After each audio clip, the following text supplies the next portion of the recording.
Designer Hub。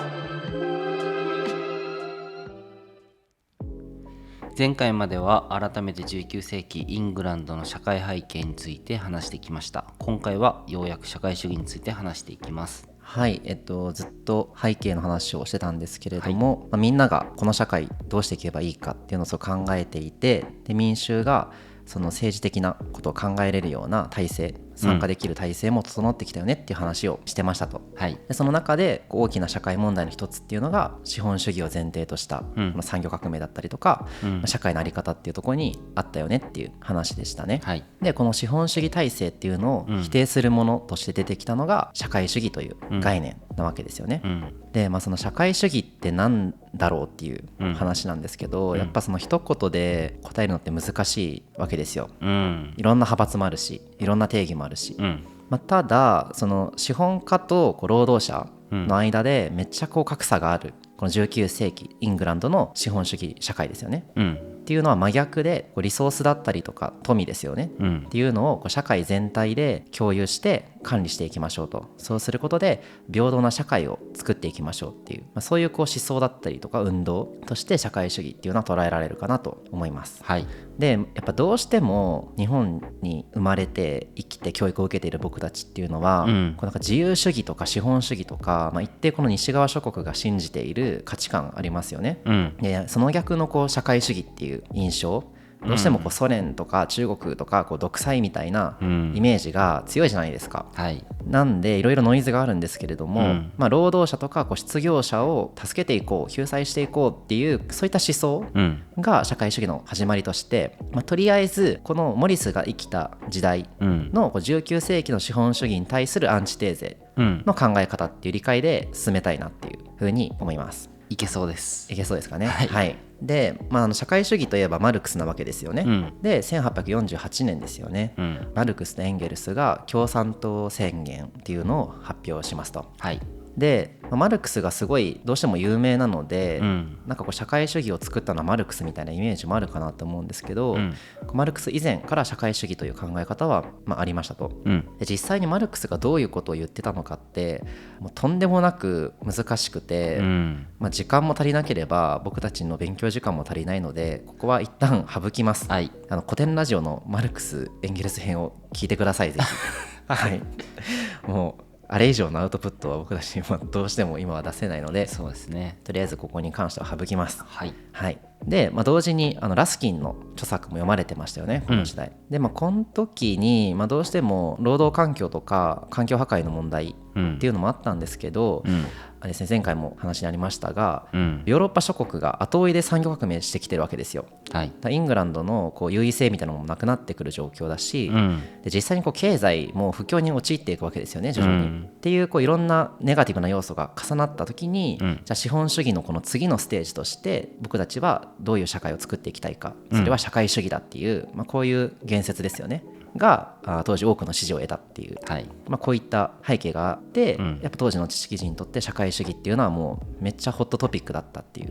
のが前提としてあるとは思います、で当の社会主義ですよね、社会主義といってもいろんな派閥というか潮流があるわけですよ、で例えば労働に対する考え方でもいろいろ分かれていて、例えば生存権ですよね、生存権のみを擁護して、別に労働の義務は認めません、別に働く義務なくていいよねっていうような人もいれば、生存権と労働義務っていうのを一緒くたに理解して、労働による生存、生存のための労働、こういうのを権利としてさらに義務として認めましょうっていう、こういう考えの人もいるわけですよね、でさらに大きく社会主義を分類するときに、空想的社会主義っていうのと、科学的社会主義っていうこの2つに大きく分けれるんですよね、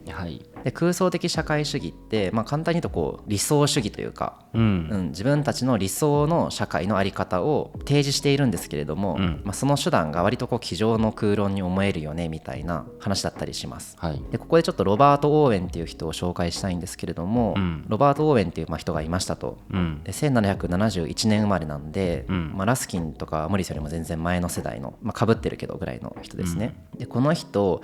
世界初の幼稚園を作ったっっていうのでも有名で、はい、当時子供たちでも当たり前のように労働させられてたわけですよね。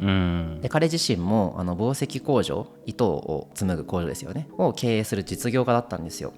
なんですけど子供が強制労働させられているその状態、社会の当たり前っていうのに心を痛めて、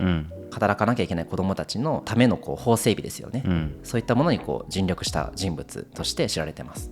で工場法っていう法律を彼は作るためにすごく頑張ったよっていうので有名なんですけれども、工場法って何かっていうと児童の労働ですよね、をそもそも禁止しますとか、長すぎる労働時間をちゃんと制限を設けるだったりとか、今でいう労働基準法みたいな、そういったのをイングランドに整備するために頑張った人として知られてます。なんですけどいろいろ失敗とかもしていて、労働者のことを考える気持ちとしてはすごく強い人だったんですけど、それが実際に社会を大きく変えれたかっていうと、なかなか根本の解決には至らなかったみたいな、そういった人ですね。で僕が見てるとやっぱりモリスはこっちに近いんですよ。でその逆として科学的社会主義っていうのがあるんですけれども、これはマルクスとかエンゲルスの方の派閥ですね。さっき言ったようなオーウェンの社会主義っていうのをどっちかというと否定する側の立場として、マルクスとエンゲルスは彼らの社会主義っていうのを唱えてましたと。でこれ歴史とか社会で起きている出来事ですよね、っていうのには自然と同じように何かしらの客観的な法則があるよねっていう、科学的に見ていけばなんで今この社会がこうなっているかって分かるよねっていう、そういったスタンスの考え方なんですよね。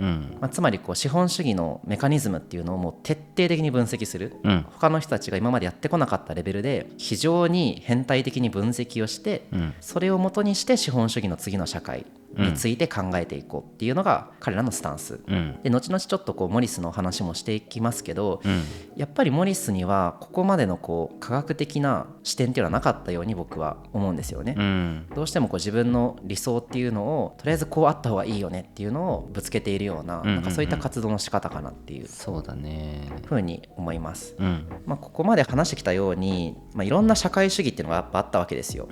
ただこの派閥っていうより、みんなアンチ資本主義でいろいろ考えてたっていう、それを後から歴史を見た僕たちが派閥に分けてみたいな整理をしてると思うんですけど、そんな中でモリスが一体どう考えたのかっていう話ですね。でモリスはラスキンとこれ同じなんですけど、芸術っていうものが生活にもっと根付いた方がいいよねっていう、そういうことを言ってたわけですよね。ただやっぱこの時代芸術はどんどん失われ続けているように、見えたわけですよね。例えばなんですけどインドの装飾文化っていうのが、すごくモリスが気に入っていたというか、優れた装飾文化があるよねっていうふうに言ってたんですけど、やっぱ植民地ですよね。イングランドの植民地になっていたので徐々にこの伝統みたいなものが失われていくっていう流れがあって、それをとてもモリスはね問題視していたりとか、建築物を修復するって言ってそうやって破壊行動につながってるよねみたいな話だったりとか、大量生産されて商品の、質がどんどん低下してるよねとか、労働に対する喜びっていうのが失われてるよねっていう、自分の個性を出した装飾みたいな中世の職人とかが作っていたようなものづくりっていうのが、この機械化の流れで失われていって、どんどんその楽しい労働っていうのがなくなってるよねっていう、これらのいろんなあるじゃないですか問題意識、ラスキンの時からずっと話してると思うんですけど、これらに対してなんでこうなっちゃったんだろうみたいなことがモリスの憤りとしてあるかなって思ってるんですよね。でモリスはその芸術っていうのは不安がない世の中で初めて発展するんだみたいなことを言っていて、そうだよね、そうじゃないですか。でまずはこの飢餓ですよね。もう明日のご飯すらどうなるかわからないみたいな、このすごい不安に満ち溢れた労働者のこの状況っていうのをなんとか打破することによって、唯一その幸せな労働っていうのは手に入るし、それが結局芸術の保護だったりにつながるよねっていう、こういう考えを、モリスは持っていましたと。で先ほどの話にもあったんですけど、やっぱりいろんな意見があったわけですよね。みんな資本主義反対ではあったんだけども、いろいろ分かれていたと。でそんななんか争ってる暇はないから、僕たちはこの資本主義に対抗するため、こうチーム社会主義としてやっぱ団結しなきゃダメでしょっていう、そのために自分も政治活動していこう、実践的にやっていこうっていうのがモリスの持っていたことで、なんかこういう実践的なアクションを起こしていこうぜみたいな気概はやっぱりラスキンとちょっと違うところとしてあるかな。結構前に出ていろいろやっていこうって感じなんだね。そうですそうです、政治活動していこうっていう。なんでこうすごい自分が信じたいこう芸術に対するこう愛情みたいなものと、なんかそれを奪ってしまったこの資本主義社会に対するこう憎しみみたいな、なんかこの両軸っていうのがモリスを動かしたんじゃないかなっていうふうに思います。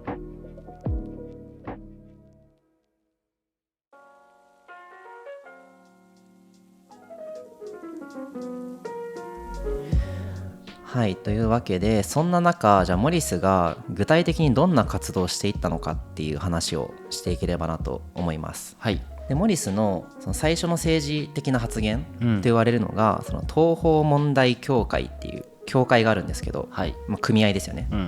東方問題、その東の方の問題です。東っていうのは国の話ですか？そうですね、ヨーロッパから見て東側の問題って意味です。ロシアと、あと、ロシアというよりこれはあれなんですけど、オスマン帝国っていう、今でいうそのトルコですよね。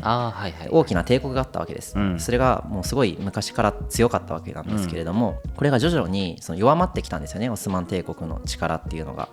で弱まってきたこの広大な領土を持っているオスマン帝国のこの領土をかすめ取ってやろうっていう風に当時の列強はみんな虎視眈々と狙ってたわけなんですよ、でその中で、オスマン帝国の近くにあるのがやっぱロシアとかですよね、この辺りが南下政策って言ってロシアの、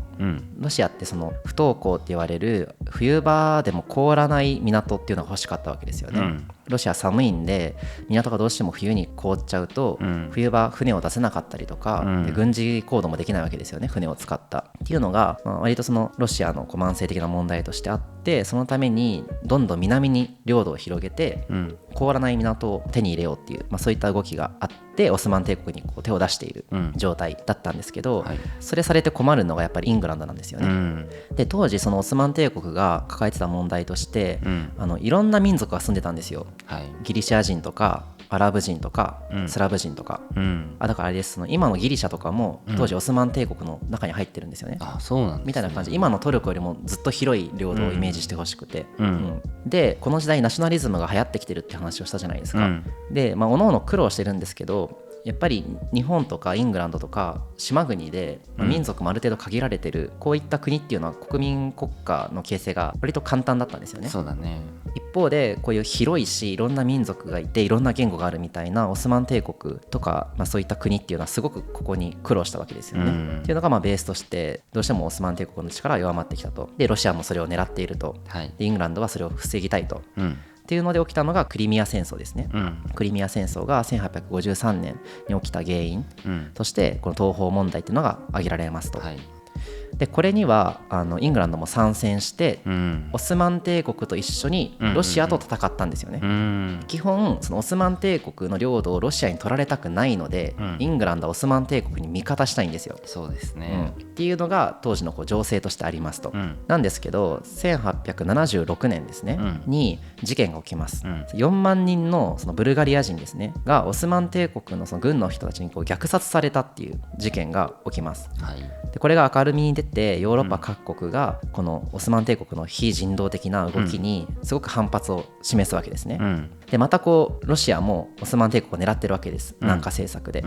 で本来であればイングランドはオスマン帝国に味方したい、だけどもそのイングランドのその国民ですよね、世論として、そんななんかブルガリアの人を大量虐殺しちゃうようなオスマン帝国を助けて、こっちも軍を派遣するなんていうのはけしからんっていう、そういった世論がめちゃくちゃ強まるんですよね、でここにモリスたちが参加していくっていう、すごいね、つまり、オスマン帝国に味方してロシアと戦争しようぜっていうこの政府の考えに対して、そんなことをやめようよっていうのがこの東方問題協会のスタンスなんですよね。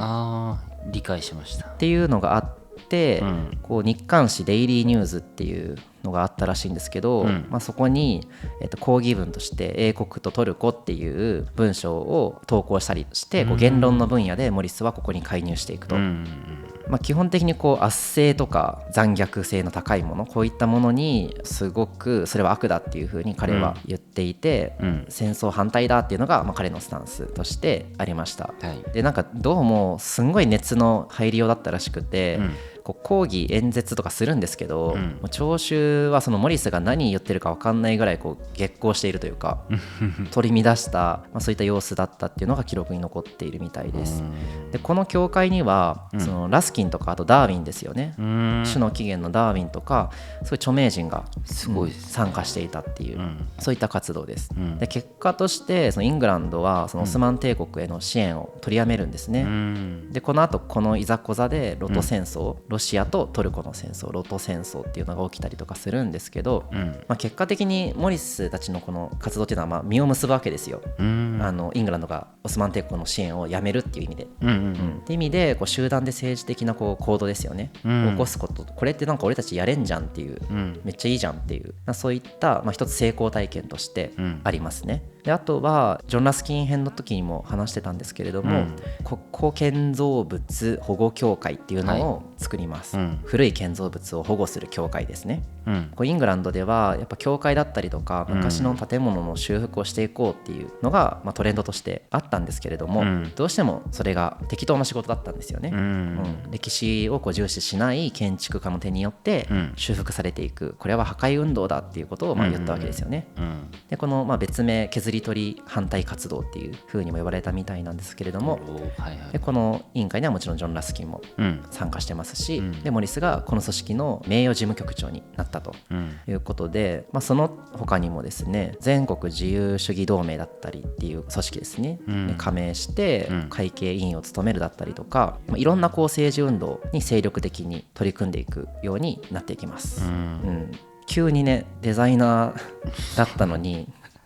政治的な方向に舵を取っていくんですけど、このギャップですよね。そうだね、だいぶ進化したというか、使命感があって行動してるって感じなんだろうね。多分ね、いても立ってもいられないっていう、そういう性格じゃないですか、そうね、だし建築家を目指していたのに急にね画家を目指し、そこからまたデザイナーにっていう、こういろんな領域で転々と活躍するっていうことは別に彼にとってそんなにストレスのかかることじゃなかったんだろうなとも思うし、やっぱりこうね紹介も作ってそれなりにビジネスの活動もうまくいっていて、じゃあ次はどうしようっていう、こう自分が今いる現場でできることの限界みたいなものを彼が感じた時に、じゃあ政治だっていう方向に舵を取るのはなんかすごく整合性があるというか、納得感がある行動だなっていうふうに思いますね。はい、そんな感じで政治運動にはまっていっちゃったモリスさんなんですけれども、この後はですね、実際に社会主義者としての活動っていうところにのめり込んでいくわけですけれども、それについてまた次回話していければいいなと思っております。はい、では今回はここまでで、また次回お会いいたしましょう。ありがとうございました。ありがとうございます。